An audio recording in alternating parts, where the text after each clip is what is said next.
fish are jumping, and the cotton is high. Your daddy's rich, and your mama's good looking.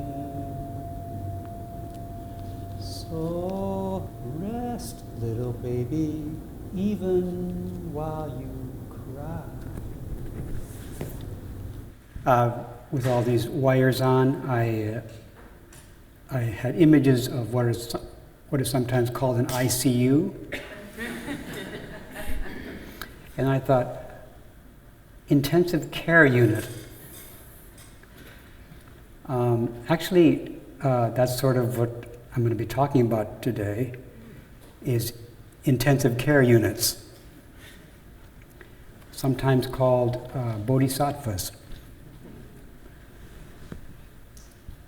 Beings who are intensively caring for all living beings.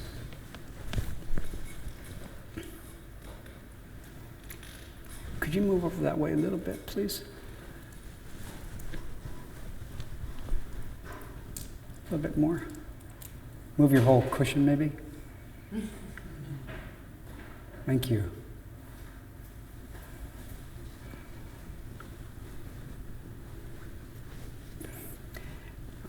Just a moment ago I said something like, perhaps we could turn the lights off and meditate. And perhaps what we meditated on was silence and stillness. But another meaning of meditate is to meditate on a meditation. The English word meditation, if looking it up in the dictionary, the first meaning of meditation is a text, a teaching that's offered for contemplation. So, and meditation is also the practice of the contemplation of a meditation text. So I will be offering you meditation texts all day long, things for you to meditate on, things for you to contemplate.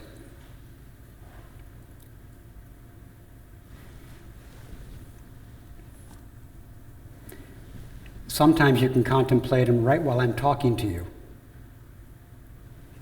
You're hearing me offer you these meditations, and as you hear them, you can contemplate them, you can meditate on them. Other times we'll be sitting quietly or walking quietly. And during those times too, you can contemplate the teachings which you've heard. Meditate on them. The title or the topic I offered for this day was ethical training for the welfare of the world. That itself is a meditation. We'll be contemplating ethical training for the welfare of the world, which could also be broken up into what is the welfare of the world, and do you want to live for the welfare of the world? And the other part is, what kind of training will help living for the welfare of the world?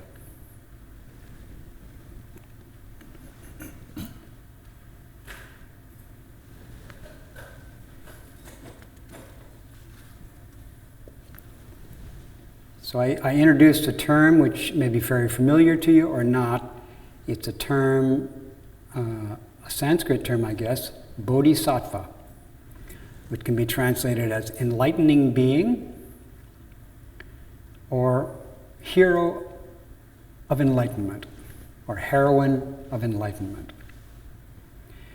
It refers to somebody who wishes to live for the welfare of the world, who wishes to live for the welfare of all living beings, and also wishes to realize the highest state of wisdom in order to skillfully live for the welfare of all living beings in the world, or in a world.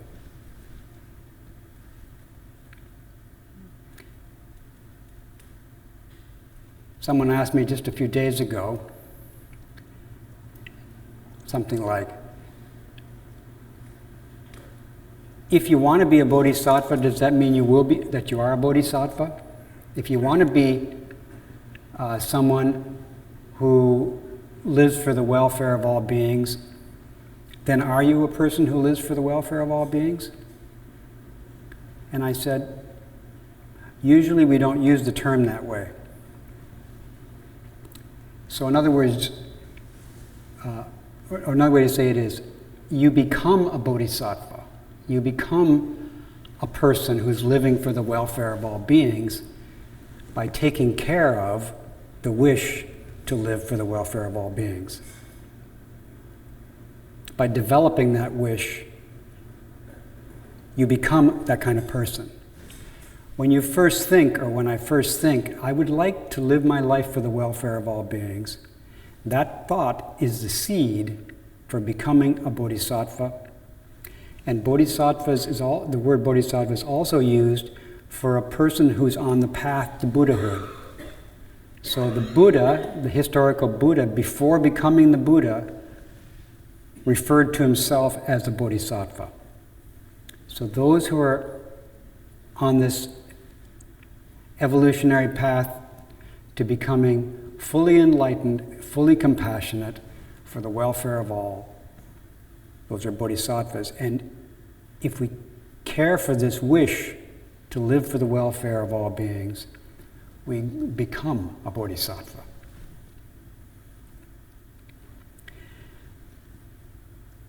So this wish, this aspiration to be helpful to all beings and even set all beings free from suffering, that wish is the seed that makes a Buddha. But this wish, needs to be trained in order to be realized. The being who has this wish within them, or this wish itself in a being, if it's trained, the wish is realized. And so I would call the training of this aspiration to benefit the world, the training, an ethical training. And I propose a narrow meaning of ethics, or ethical training, would be the concern or being concerned and studying what is conducive to enlightenment, what is conducive to Buddhahood, and what is not conducive to enlightenment. Sometimes that's called wholesome and unwholesome. Wholesome is what's conducive to wisdom and compassion. Unwholesome is what is not conducive. So that's a limited meaning of ethics, is to study what's wholesome and unwholesome. A wider meaning of ethical includes the former meaning, but also includes enlightenment itself. So the one who wishes to realize enlightenment for the welfare of the world needs to pay attention to what's conducive to that enlightenment and what's not, but also they need to pay attention to the enlightenment. So ethics can also include not only concern for wholesome and unwholesome, but concern for concentration and wisdom and all the practices which make the best possible understanding of life and the greatest possible skill in helping others. So I'll be using ethical in this broader sense, which includes the narrower sense.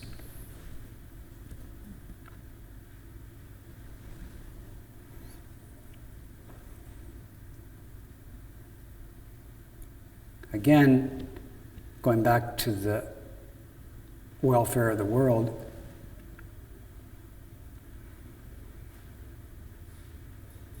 some people come to Zen practice places, where I have practiced, and they come to meditate. And when they hear the teachings about a life devoted to the welfare of all living beings, some of them have come and told me, I want to know if it's okay if I practice here at this Zen Center, because I'm not really interested in helping all living beings. I just want to help myself.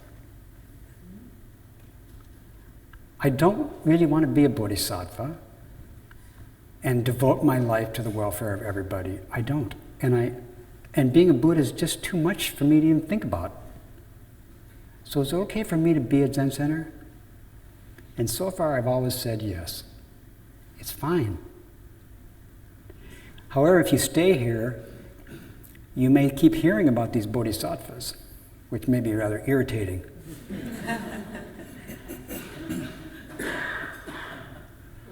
So, you're welcome to stay, even if you don't want to live a life for the welfare of all living beings. And that includes you're welcome to stay in this retreat here today, even if you do not yet feel that you really would like to live for the welfare of all beings. And someone else said to me, well, how about if I want to learn to want to live for the welfare of all beings? I said, that's good too. So, so please take a moment and look to see if you actually would like to devote your life to the welfare of all living beings.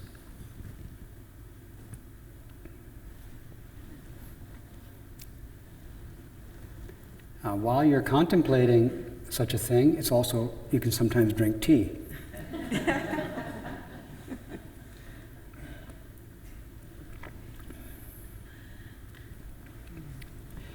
One can contemplate this question all day long. Do I want to live for the welfare of all beings while I'm driving my car?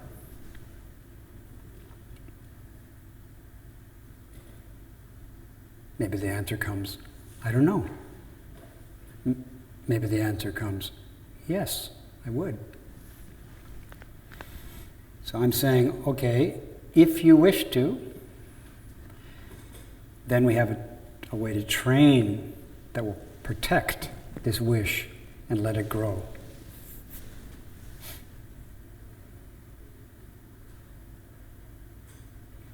Another thing I would point out again and again is that when this wonderful wish arises for example, in a human,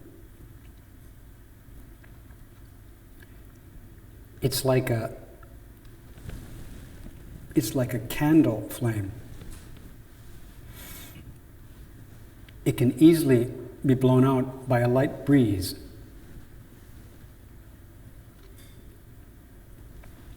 But if you take care of this flame, it can grow. It will grow. If you take care of it with certain training methods, it will grow and grow and grow. And then it will become more like a forest fire. And then when wind blows on it, it just gets stronger. If you have this wish and it gets blown out, you can find it again by looking inward. Where did that wish go? What was that wish again? Again, a lot of times people go to a teacher and they talk to the teacher and they remember in the conversation with the teacher, oh yeah, right, that's what I want to do with my life. Why do I forget it? Well, we forget it because the wind blows hard sometimes. Like sometimes we think, I want to live for the welfare of all beings, and somebody comes up and insults us. And we forget to say thank you very much. We forget to say, how can I help this person who's insulting me? We forget. But then we can remember again. By again saying, no, what was the point of my life again? I knew it a couple weeks ago. What was it? I can't remember. Maybe I should go talk to my teacher. Oh, I remember now what it is. Great. And then start over.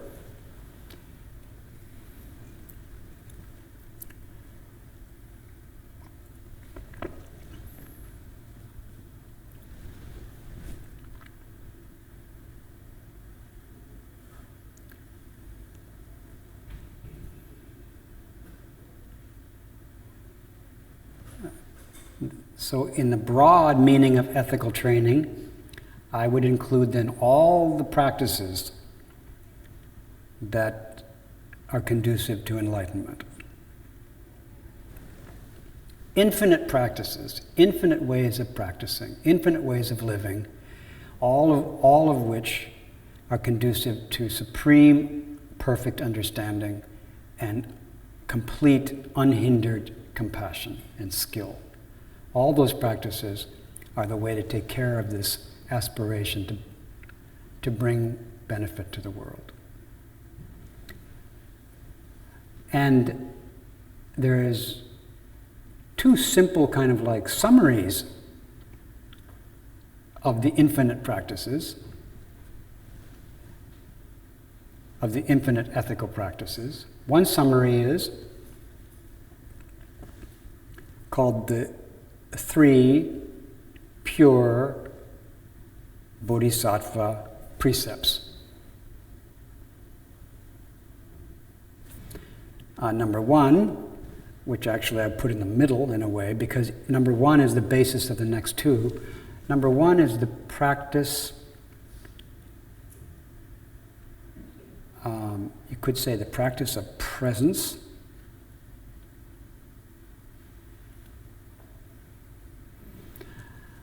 Another way to say it is the practice of restraining being distracted.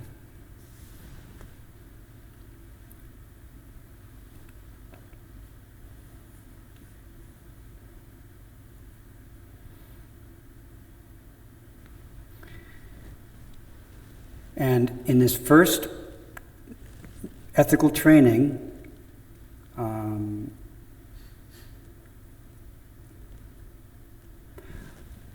what we're trying to be mindful of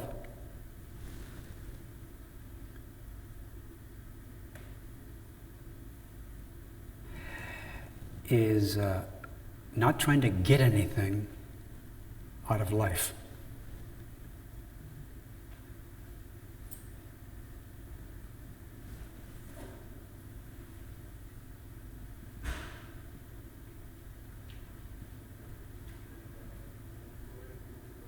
Another way to characterize this first training method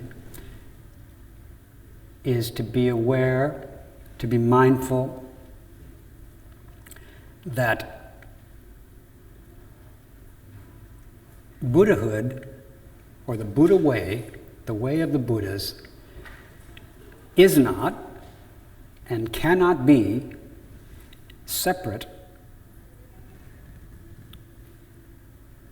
from our daily life right now.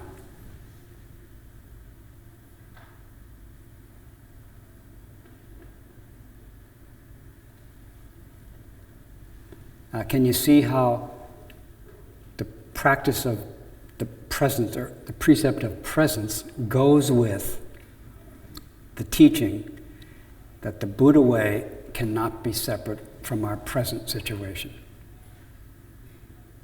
Does that make sense?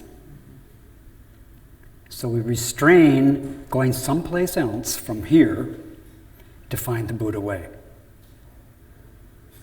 We restrain ourselves from thinking, I wish I had a different state of mind so I could practice the Buddha way. We think that, we have that impulse to think we need a better state than this one to practice with. The first precept is, don't go someplace else to find the path of living for the welfare of beings. Give up going someplace else to practice. If the Buddha way were other than our daily life, we would never be able to practice the Buddha way, because all we've got is our daily life. Also, if the Buddha way was other than our daily life, then the Buddha way would be defiled by being dualistic, by being something other than something else. But the Buddha way is not dualistic, and it's not defiled. And because it's not defiled, it can be with us no matter what we're doing. And if our daily life, if we think our daily life is something other than the Buddha way,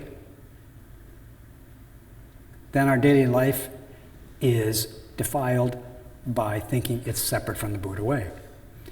So the practice of presence there is to be present with our daily life. Even be present with the thought that the Buddha way is something other than this, which it's not.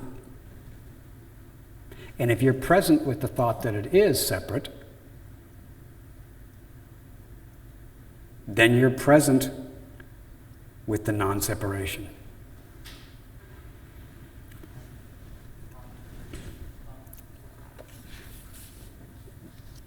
So the context of all the practices, all the ethical practice, in some sense, the context of it is that wisdom is not separate from delusion. That's the context for our training of our thoughts, to training of our aspiration, to realize our aspiration. Wisdom understands that wisdom is not separate from delusion. Delusion thinks that wisdom is separate from delusion. But that does not mean that delusion is wisdom. It's just that delusion, which is not wisdom, is not separate from wisdom. Wisdom is understanding that delusion is delusion. And it's also understanding that delusion is not separate from the understanding that is delusion.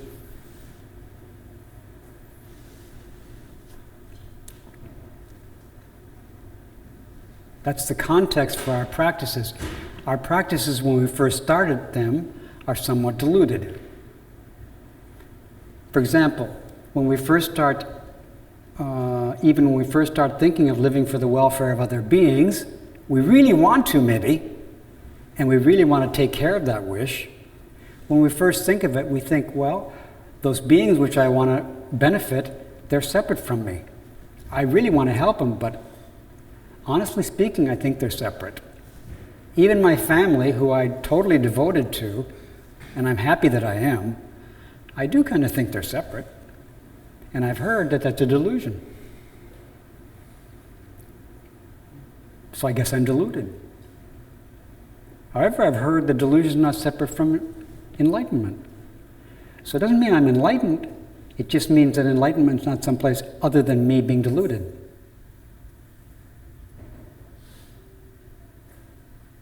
So I probably should be here, because enlightenment's here, and I'm deluded. And I want to bring welfare to this delusion, and I want to bring welfare to all delusion. But the context of bringing welfare to delusion is not that I'm going to go someplace else from my delusion to get wisdom. It's that by bringing certain practices to delusion, I'll realize how deluded it is, which is wisdom. The understanding that we're not separate is wisdom. Buddhas teach that Buddhas understand that Buddhas are not separate from living beings, and living beings are not separate from each other or Buddhas. The understanding that there's no separation is not separate from believing that there is separation. So all of us who believe or who see that we're separate and fall for it, none of us are separate from the understanding that that's an illusion, that wisdom is pervading us all the time. And if we care for this aspiration, we will enter that wisdom. if we're kind and practice concentration and wisdom with the appearance of separation, we'll realize that there isn't any.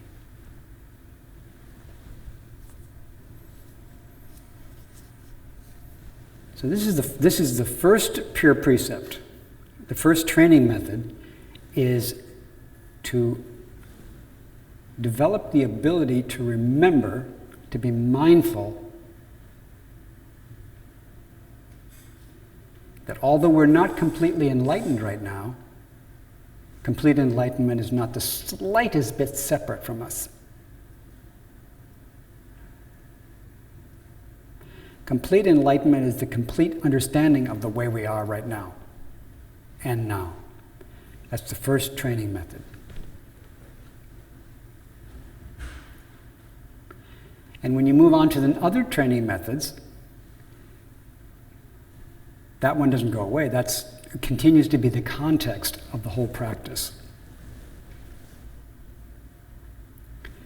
Again, can you see how the practice of presence and the practice of non-separation, or the practice of the precept which says there isn't any separation between enlightenment and delusion, can you see how that's the practice of presence? And how that's the practice of restraining the thought that we should work with something other than what's being given to us right now. Does that make sense? That's the first training method, the first pure precept. And if we practice that precept and remember that precept, that purifies all the other practices we do. All the other virtues we try to develop in order to benefit beings are purified by this context, because we want to do these other good practices, but we're not doing them to get something.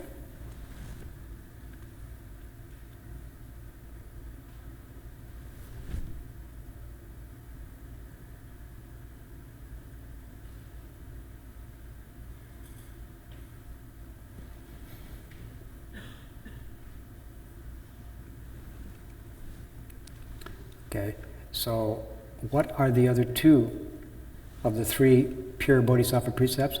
The second one is called practicing all that is wholesome, all that is conducive to enlightenment.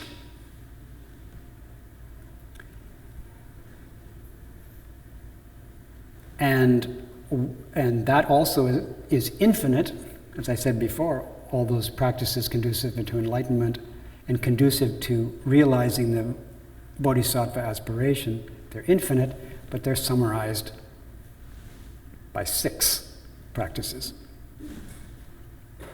And those 6 are giving, ethics.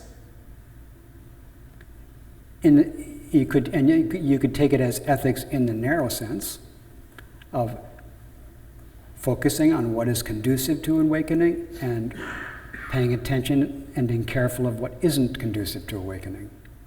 And 3 is the practice of patience. And 4 is the practice of heroic enthusiasm.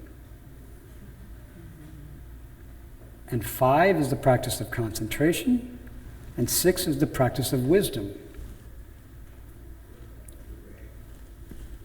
So those are the 6 practices which constitute or summarize the second pure precept. The sixth category of all those practices, called wisdom, is resonating with the first pure precept. The first pure precept is the context for practicing these next 6, and the 6th of that next group is understanding that the context is true. So at first you are mindful of the teaching that what's happening right now cannot be separate from Buddhahood without saying that it is Buddhahood. So we don't say this is Buddhahood, we just say it's not separate. And Buddhahood understands that that's true. We also don't even have to say that it isn't Buddhahood. Just, it's not separate. So that attitude sets the stage for actually the wisdom which understands this and realizes it. The third pure precept, first is presence, first is the context of the whole practice, which purifies these 6 practices, which summarize infinite practices. The third pure precept is maturing all living beings. The point of this whole process is to benefit all living beings, but the third category of practice is that you apply the first 2 practices to the third practice, which is maturing beings. So all the beings you meet, including yourself, you practice generosity, ethics, patience, enthusiasm, concentration, and wisdom with all of them. So those are the 3 ethical training methods which summarize infinite varieties of practices.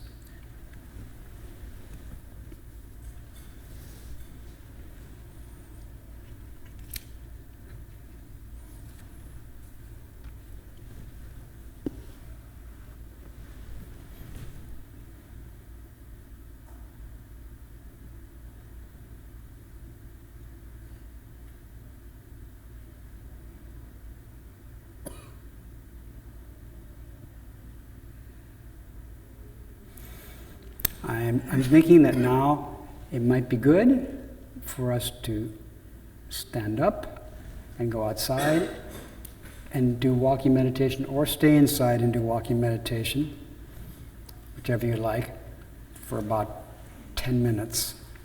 And while you're walking, I